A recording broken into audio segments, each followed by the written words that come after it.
Happy New Year! Happy New Year! Happy New Year! Welcome to Inside the Video Store, episode 42, the first of 2025. Indeed it is New Year's Day. Today is January the 1st in the UK. Time now is coming up to 15:44 in the afternoon. Never too early to start is what I say. Chin chin. Oof, that's got a kick.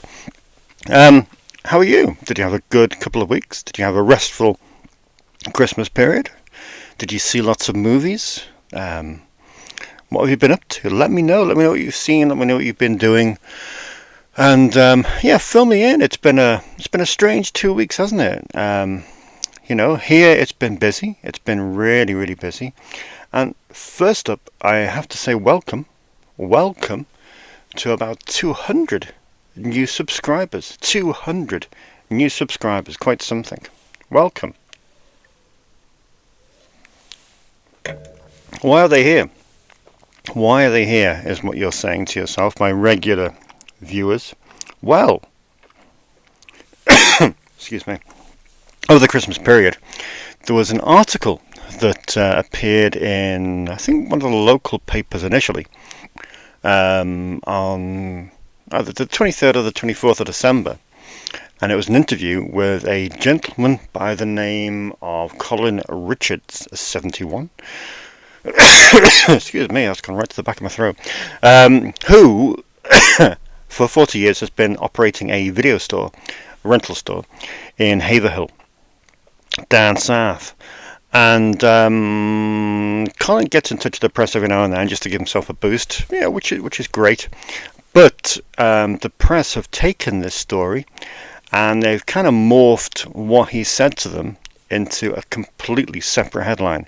The headline is, as you can see here, owner of UK's only surviving DVD rental store says shop is booming 40 years later. Now, we have a slight issue with this, don't we? Because that store, lovely though it may be, is not the only surviving DVD rental store in the UK. This is a surviving DVD rental store. Now, because of this, I happened to comment on this post. It's been circulated by one of the news agencies. And on a YouTube post, I happened to comment. I said, well done, Colin. Although it is not the only surviving rental store in this country. You may want to check out Snips Movies, and you may want to check out my weekly videos. Lo and behold, people have been subscribing in their droves, which is fantastic. So welcome to those new people. Going to bore my regular people for a little while here. I'm going to tell you what this is. This is a little store in Wirral, which is 4 miles outside Liverpool. It's called Snips. I have 17,300 movies to rent. They're all on DVD, Blu-ray, and also a growing UHD collection. It's not like the DVD stores from years gone by. You don't need any, there's no membership. There is no membership. You don't need the old 17 forms of ID and a DNA test just to rent a movie. No, you come in here and you just take a movie. You just take a movie. Keep it simple. Ripped up the rule book. There's no late fees. There's no membership. There's no rental period. So you literally take a film and you return it when you're done with it. Obviously, there's a caveat. There is a caveat. We do say, look, don't take the mickey. Let's ballpark a week. Maybe under, maybe a day or two over. Ballpark a week. So try and stick to that if you can. So that is this place. We've been in business since, 1976, although we've been doing movies, renting movies since 1995. And business is good. 2024 was one of the best years we've had in quite some time. A number of new members, new customers rather, and it's been absolutely fantastic. So yeah, I mean, you kind of ask yourself, well, is that story damaging to a place like this? And it is in a way, because it's so finite, it's so definite, it's so definitive. It's saying the UK's only surviving DVD rental store. The UK's only surviving, and it's not. So it kind of hampers people looking. I know people don't look anyway now for a DVD rental store, but if you read on the internet, and it has been everywhere, it's been in all the press, it's been on website after website after website, and this video alone is so far up to 140,000 views on YouTube. You know, you're putting it in people's minds that nowhere else exists. So it has annoyed me to a degree. However, by kind of jumping on in the comment section of every possible every possible time this article appears, it has kind of gathered a bit of momentum, so I have got a bit of interest off it, which is pretty cool. Anyway, that's a long-winded way of saying welcome to my new subscribers, but also it brings a point of interest, in all honesty, because you kind of look at a thing like that. It's got 1,200 comments below it, and when you're talking about a rental store, and you know what people are like, you can kind of gauge what kind of comments you're going to get beneath this. But no, I was really, really surprised. I've been refreshing this a couple of times. I've been obsessed with it, to be honest, quite frankly. And I've been refreshing this page, this YouTube video, a couple of times a day just to read people's comments. And it is really interesting to see. I thought it would be all naysayers saying, what is going on in the world? Why do we need a place like this? But to be honest, it's been the complete opposite. And the amount of people saying how frustrated they are with streaming. I mean, one person here, I hope rental shops make a comeback. The splitting up of classic films on streaming services is becoming a bit of a joke. Definitely a position for these shops in modern times. When the streaming services go down and they remove the content, blah, blah, blah. Yeah, exactly. So many people saying how, that they missed that experience when they grew up. And again, another person here, it's getting worse, because not only did they require subscriptions and movies randomly appear and disappear from availability, but they also put ads in the videos, and they started charging per movie within the subscription model. Yep, you're absolutely right. So instead of what I expected, which was a long line of people saying, this guy should have disappeared with the Ark, it's a long line of people saying how great this is to see a store like this in operation. Now, the point I'm trying to get to is this coincides with two articles that I posted on my on the Snips Movies Facebook page on the 27th. There were two really, really interesting articles that popped up. I think they were both published on Boxing Day. And the first one here is from the AV Club.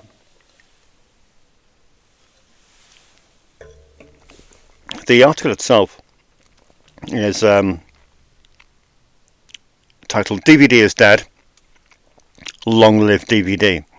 And it's a really, really interesting article by Matt Shrimpkowitz, just kind of highlighting how desperate streaming. I mean, the best paragraph in the whole article is this one. Let me read it to you. In 2024, the future of streaming has never looked shakier. The products, practically and creatively, are getting worse. And the waning enthusiasm for companies like Apple represents a chance to break this cycle. Investing in physical media at least partially separates oneself from a system failing its consumers and ensures that the thing you want to watch is always available. A Blu-ray won't suddenly sprout advertisements or disappear from your collection. It's one of the reasons that buying DVDs has felt so empowering this year. Physical discs continue spinning, as the mainstream model cuts its nose to spite its face. In a media landscape where the only sure thing is that there are no sure things, our best bet is still to put a disc into a drive. So that was from the AV Club, which was a brilliant article. I'll try and post the link below this video, so maybe you can have time to read it. And then on the same day, we got another fascinating article posted on Gizmodo.com, which was titled, "I'm tired of pretending physical media isn't still better than streaming." So yeah, I mean, two very pro-physical articles on prominent websites on the same day, and the response to this YouTube video and article regarding the guy with the video store down south. Now, it may be a coincidence, it may be absolutely nothing, and I may be getting excited over something that's just, a fractional amount of people. But to me, I think there's something building. I just really do. And it seems on January the 1st, the start of a new year, an appropriate time to mention it.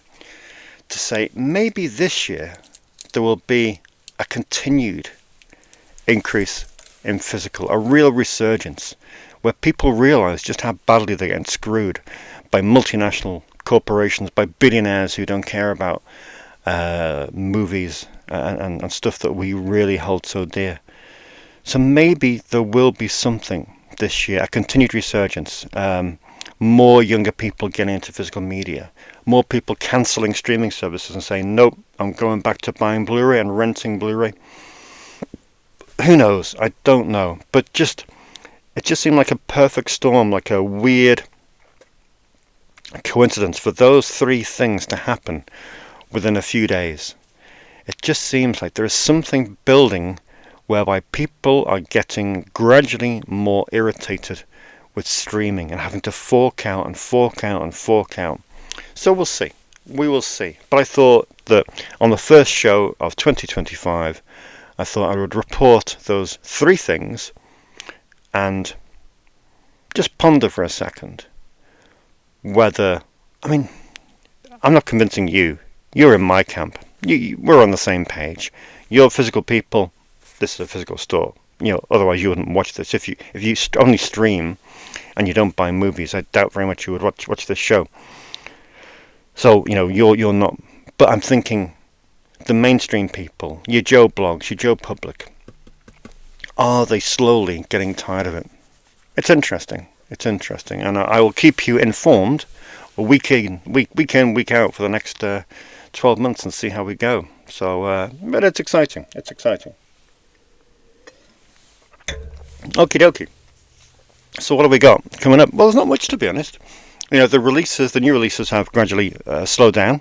December the 16th was the last day of a bulk of new releases. January the 6th is shaping up to be a fairly decent week of newbies. Some interesting stuff there. I did have one film in the meantime, which popped out on December the 23rd. Only on DVD. It's the new Russell Crowe film, Sleeping Dogs, where he plays Roy Freeman, an ex-homicide detective with a fractured memory, forced to revisit a decade-old murder investigation he can't remember. It's got fairly decent reviews, to be honest. It rented out last night as well. So yeah, I reckon that should be a half-decent release, to be honest. Apologies for the abrupt cut there. It occurred to me that we're just about to do the on loan section and I don't have any on loan films. Kind of an issue. So I've just gone and grabbed those now. If you've not seen the show before, obviously in a movie rental store, films go on loan. They go on loan, they go out to people. We send out a couple of hundred films a week, week in, week out. And I tend to cherry pick maybe 7 or 8 of those each week. I'll sort of highlight the diversity of the store, the diversity of the customers, and also maybe stuff that hasn't rented out for a while and maybe needs a little bit of attention. So yeah, so let's have a look at a selection of what's been renting out over the Christmas period. First up, The Keep. Oh yes, The Keep is out on loan. The Keep, in its limited edition box that's now worth in excess of £150, has now been rented out by someone for £1.67p. That doesn't make me feel nervous. That makes me feel good. It makes me feel good that someone doesn't have to play the game of buying a limited edition disc for crazy money, and that they can just come in here and rent it for such a nominal fee. That makes me really happy that people can do that. Because the game is a little bit crazy. I love physical media, but the game is a little bit crazy. I'm going to be glued to Vinegar Syndrome's launch in about an hour's time, and it'll just be full of stuff that is limited edition and will sell out in no time. But it's great to have it here, and that people can have access to stuff like this, like The Keep, when they want it, and like I say, for a low price, and that they don't have to fork out a crazy amount of money in order to watch that. So that's very cool indeed. I'm pleased that someone has rented that.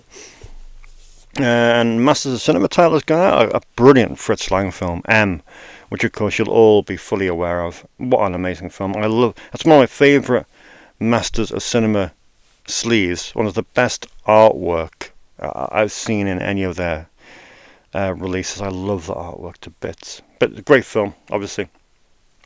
An iconic film. Peter Lorre. Have you ever seen the version of M that was made before this? It's quite an interesting watch. I'd recommend that for sure if you can find it. It might be on YouTube perhaps. My friend Matt has rented Arabato, which was a really cool film that came out through Radiance, but on the Altered Innocence label last year. It was a great release. I don't know why we haven't seen any more Altered Innocence discs via Radiance, but hopefully in 2025 there will be more. Hopefully, because this was great. A really interesting Spanish film that I did like a great deal. Steve Buscemi, underrated director. Trees Lounge, masterpiece. So is this. This is a really cool film. Interview with Sienna Miller. It's a remake, isn't it, of a... Is it Danish? Is it Danish or Dutch? I think it's Dutch. Yeah, there we go. It's a remake of a Theo Van Gogh film, isn't it? There's the original box set from Theo Van Gogh, who I recall died at a very early age, rather tragically. So yeah, Steve Buscemi remade that interview, and it's fantastic. Easily on par with the original, and it's great to see this renting out. It's been out for quite some time. Next up, another one that hasn't seen the light of day for a number of years is Alan Parker's The Road to Wellville. I actually saw this in the cinema back in 1995. I know, I was 4, and I just found it the most hysterical film I had ever seen in my entire life. Whether I would still consider it to be the same in 2025 is... I'm not sure. I think the jury might be out on that. But I'm interested to see what my friends thought of that when they rented it. They have seen it before, but it'd be interesting to see how it's held up over 30 years. Really interesting film. Like I say, I thought it was hysterical at the time because it was all about boobs and bums and that sort of thing. My good friend Mark is working his way through the Critters box set at the moment. He's now on Critters 3. I hope he's listening to all the commentaries as well. I don't know if he is, but this is led by his son, which is terrific, and it's cool to see people getting back into the Critters movies, who are very underrated little films, and they're really good fun. They are really good fun. Whether he enjoys Critters 3 as much as 1 or 2 is, well, that remains to be seen. My friend Gareth rented out Skinned Alive this past week. Gareth, who of course did the best-selling t-shirt in my merchandise range, which is design number 6, Gareth Gibson. It's selling like hotcakes, and he's got a great taste in films as well, and with his wife. It was great to see them, and yeah, he's rented Skinned Alive, which he's never seen before, and I can't wait for him to bring it back, because I think he's going to absolutely love it. This is an absolute masterpiece. John Killer directed it.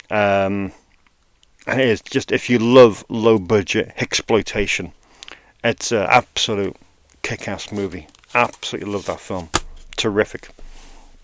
And finally this week, another classic from Masters of Cinema, 123, Jimmy Cagney, and a film directed by Billy Wilder. Perhaps not one of the films that might trip up off the tongue of any Billy Wilder fan in a season of Billy Wilder movies, but still, it is a very, very good movie, and well, very funny, which you would come to expect from Billy Wilder. I have to apologise for my constant coughing. The second I locked the door on Christmas Eve, I just collapsed into a germ-infested heap, and it's just gradually clearing now. So apologies for me for the remnants appearing all over this microphone. Yeah, so they are what's on loan. No what's in the box this week. I'm going to save that for next week. I did some damage at the Moviezing Warner Archive sale, which took place in December. I don't know if you remember, but they were doing buy 3 get 33% off. Something like that. But it was a good sale. Good enough for me to buy 57 titles. So the last shipment of those is due in tomorrow. And then next week we can have a mega what's in the box with 57 Warner Archive titles under the microscope, all of which kind of ties into the work that I'm going to be doing throughout January and into February to kind of make the layout of the store a little bit better, a little bit more easily browsable. Let me talk you through that for a second, if I may. When you walk into the store, on your left hand side you'll see the new release wall. It's brilliant. Great films. On the right hand side, top half of that wall, is like the best of the last 10 years. So when a title falls off the new release wall, that jumps across to the other side. Alpha order, mainstream, generic, sits there for about a decade or so before it finds another home. That section just isn't really working. We have about 600 films there, 600 films. Like I say, it's all your Takens, your bit of Jason Statham, bit of Transformers, bit of drama, bit of action, bit of comedy, and it's all it's very much mainstream, but it's not really appealing to people. So I'm going to strip that section completely. So we're going to remove 600 titles and we're going to put them in another part of the store. I'm going to build a section in 2 weeks' time to house those 600 titles. So that will give me some prime, well, it's an Americanism, but I'm going to use it. So what we've got there, we'll have prime real estate, prime position for the imports.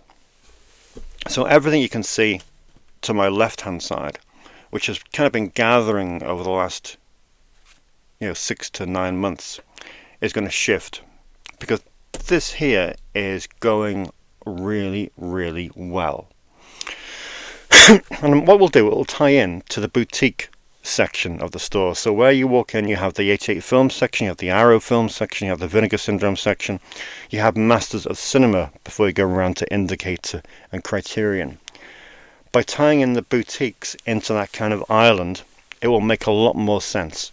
Plus, what I'm going to do is, in this complete void of a 4-shelf section, I'm going to have manufactured these Perspex dividers, which will come out to there, and then on either side of that divider we'll have the logo of the film distributor. So for example, we'll have a something weird section, we'll have a Film Masters section, we'll have we'll have a Bleeding Skull section, we'll have a Code Red section maybe. MVD Video will have a section for them. Synapse will have a section for them. Mondo Macabro will have a section for them. So, you can kind of Saturn's Core as well, another growing label, section for them.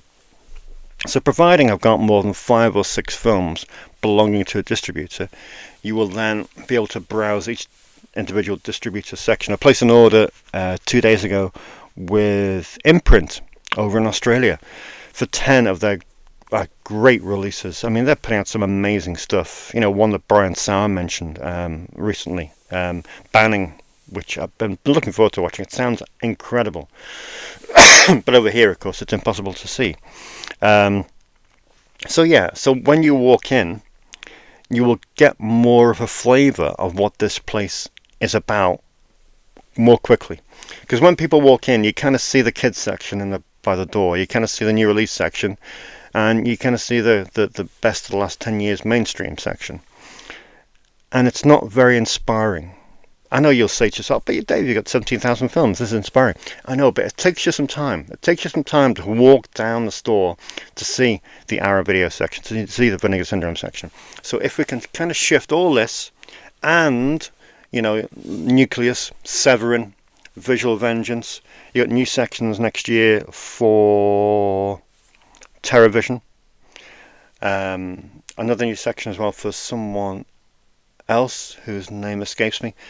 So, you know, when that hits you earlier, I think it will be a more pleasing on the eye and so much more easily browsable. And they'll just have so much space. I mean, this is the section that's growing. This is what's growing. This is what people are really into. That's what I'm into.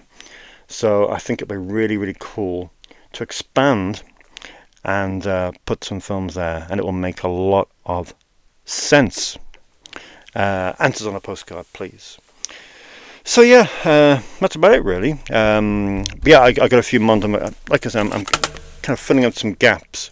I think if you had to say that the revolutionising of Snips into a video store that can withstand what people want in 2025, I think we're halfway through. I think all last year it was kind of filling in blanks, dabbling in new things, trying new ways of doing stuff, and now this year it's just solidifying that.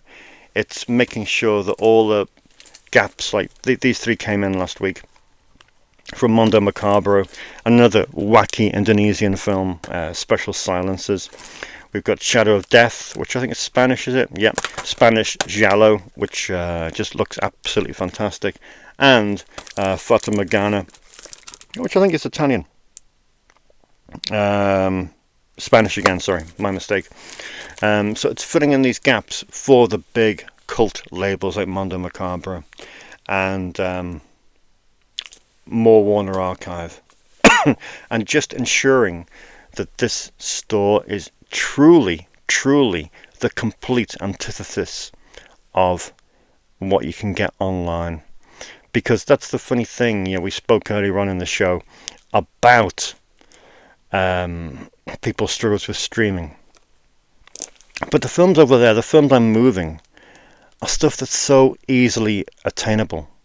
You know, your John Wick 1, 2, 3, 4. It's not defining stuff. It's stuff that we should have, yes, but it's not stuff that should be there and that should define the store when people walk in. You know, Special Silences needs to be in that place and needs to define the store when people walk in. That's what I think anyway. So we're going to have a really big, the biggest rejig that I've had probably in 20 years. Relaying a lot of sections. The World Cinema will drop 2 shelves because that is packed to capacity, as you can see. So that will need the Full Moon section at the bottom here to shift. So the Full Moon section will then go to here, because Full Moon has a lot of fans. They rent out like mad, but people kind of know what they want. They're not gonna, you know, you don't know what's here, but you do know what's down there in the Full Moon section. So it will be a better form of browsing, I reckon. So yeah, I hope that makes some sense to you. I wouldn't be surprised if it makes no sense whatsoever. I'll just blame the wine. Okie dokie. We're going to have a quick 5 minutes on some comments, because I know I did get a lot of comments after the last episode, and then I'm going to shoot home and pay for my 2025 Vinegar Syndrome subscription. I was on the fence. Excuse me. I didn't really know if I was going to do it, but to be honest, it was £1,000. They gave me £100 discount, and when you weigh that up over the course of a year and you divide it by their releases, and then you weigh up the free shipping, and then you weigh up the 50% off the sub-labels, it was just a no-brainer. You know, to get 50% off a cinematograph, cinnamon, you know the one. That, you know, to get 50% off something like those releases is quite important. So yeah, we'll have a little look at the comments. So yeah, I decided to go for it. By the way, if you've got any time, I thoroughly recommend something that's been recommended to me, a podcast. It is I've forgotten the guy's name that presents it. It's Tracy Letts.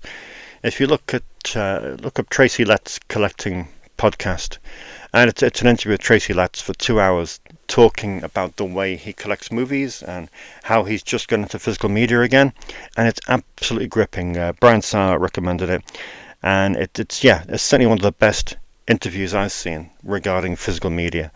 And when you hear it from someone who's written such great films as Bug and Killer Joe, it is really, really inspiring to hear, especially what the kind of stuff he looks out for, and the kind of the way one thing just inevitably leads to another, and the way he has to still buy DVDs because that's the only means of watching certain films. And it is. It does distress me when people say, no, I'm not buying any DVDs whatsoever. I'm like, well, some of the greatest films ever made will only be available on DVD, so you don't really have much choice. Okay, thank you very much for the comments last week. It really is appreciated. Del Bongo says, Merry Christmas to you and yours, Dave. Thank you for this channel. It is cherished. Brilliant. Big hello to Malcolm Rowland, who recently just said, I've just found your channel. I'm in love with your shop. Next time I'm over from Ireland, I'm calling in. You're more than welcome, Malcolm. Indie Phantom Sofa Cinema says, have a very Merry Christmas. This channel has become one of my favourite new discoveries of the year. That is absolutely outrageous, but thank you very much indeed. Carl McLaughlin, what a year for physical media, but what a year for the channel as well, Dave. Thank you for the weekly content. My favourite physical media channel by far. That is ridiculously kind, Kyle. Thank you for watching. Simmer Dave Media mentions about the Joker and how he wasn't sure what to expect. This is the sequel, but he quite liked it.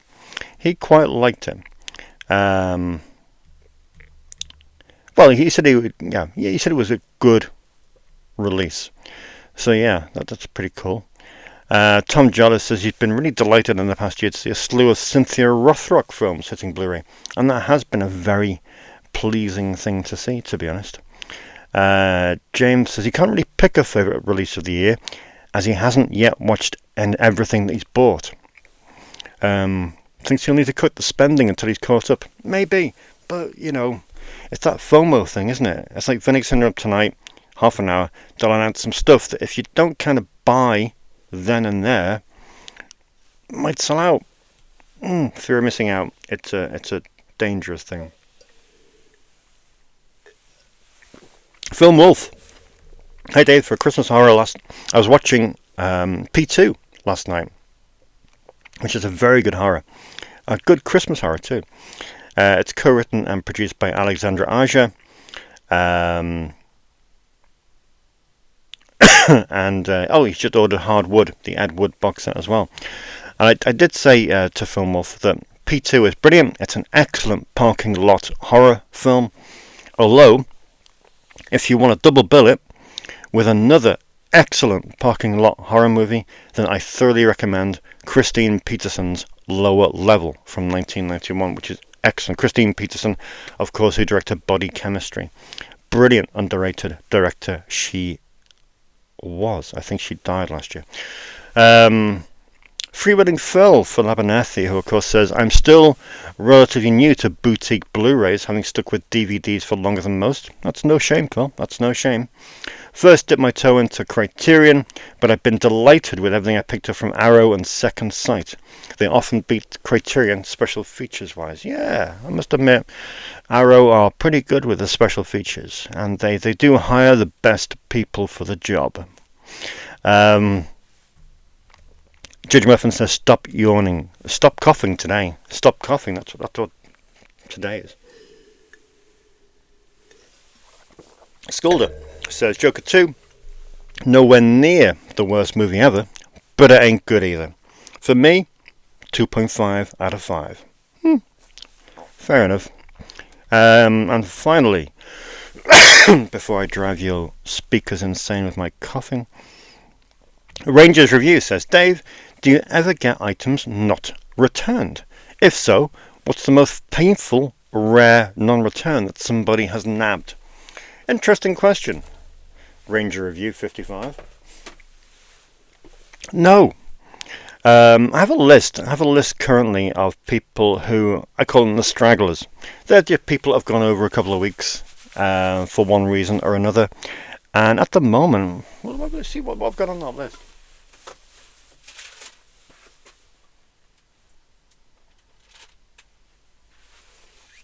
Yeah, it's nothing remotely concerning, to be honest. It just tends to be kids' films.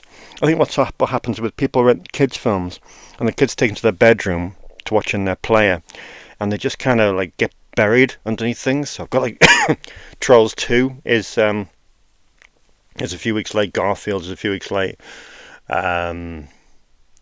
Bridget Fonda's The Assassin is late at the moment, which is a bit annoying, as I didn't have that, and I got it in especially for the lady to rent it. So that's going to be a pretty terse WhatsApp that I've got to send. What else is there? Oh, Anyone But You. Yeah, that weird, that rom-com. It tends to be the blandest things that people tend to forget to return. Majority of which I get them back at some point, but as yet, touch wood, wherever the keep is, nothing too horrific so far. Nothing too horrific so far. So cross fingers, and that will remain the case for a long time. But yeah, been lucky. But see, people have changed. There's an evolution in the video store now. You're not getting the customers that you were 20 years ago who didn't have the respect and would often, you get a disc back scratched, for example, and things like that. That just doesn't happen now. Pretty much all my customers who come in are really, really heavily into films. They have collections themselves, and so they treat my films as well as they do the films in their collection, which is fantastic. So, credit to them. They are an excellent bunch of people and incredibly respectful of the films they take. Plus, they're not stupid. They know what these films are worth. So they know when you're getting in something that, like The Keep, which has a resale value now of over £100, that they're going to keep it, in good condition.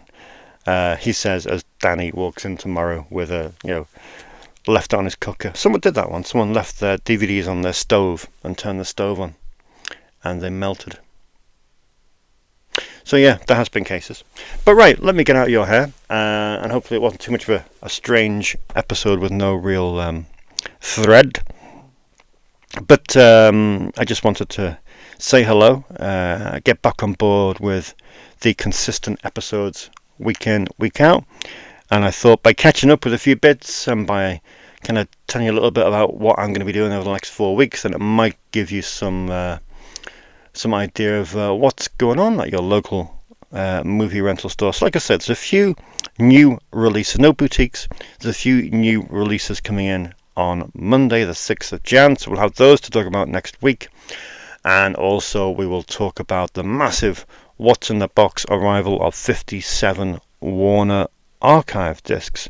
That'll be pretty much it then. The week after that, the boutiques are up again, and that's what we'll be talking about, and we'll be having a little look at what we're doing in the woodwork department, which will be fun. I haven't built anything in probably 9 months since I built all this. So that'll be good to get back into it. Hope everything works. It's like you've got a vision in your head of how everything is going to be looking and where everything is going to go, and you just kind of hope that everything kind of sorts itself out. Oh, Culture Shock was the label I was trying to think of before. Culture Shock are back. We have the 2 Richard Goodbye films coming out in the first week in Feb, which is Assault of the Party Nerds 1 and 2. So they will be in. The Culture Shock section will be dusted down and put back in a browsable vicinity. And of course, you've got those 2 television releases in, well, anytime now. Rumpelstiltskin and the Revenge of the Radioactive Reporter. So, I mean, just a wealth of exciting stuff coming in from a wealth of exciting labels. Right, I'm going to finish my wine. I'm going to go home, going to pour more wine. Going to spend a fortune at Vinegar Syndrome, and then cough myself into oblivion. Until then, I will see you in 7 days' time.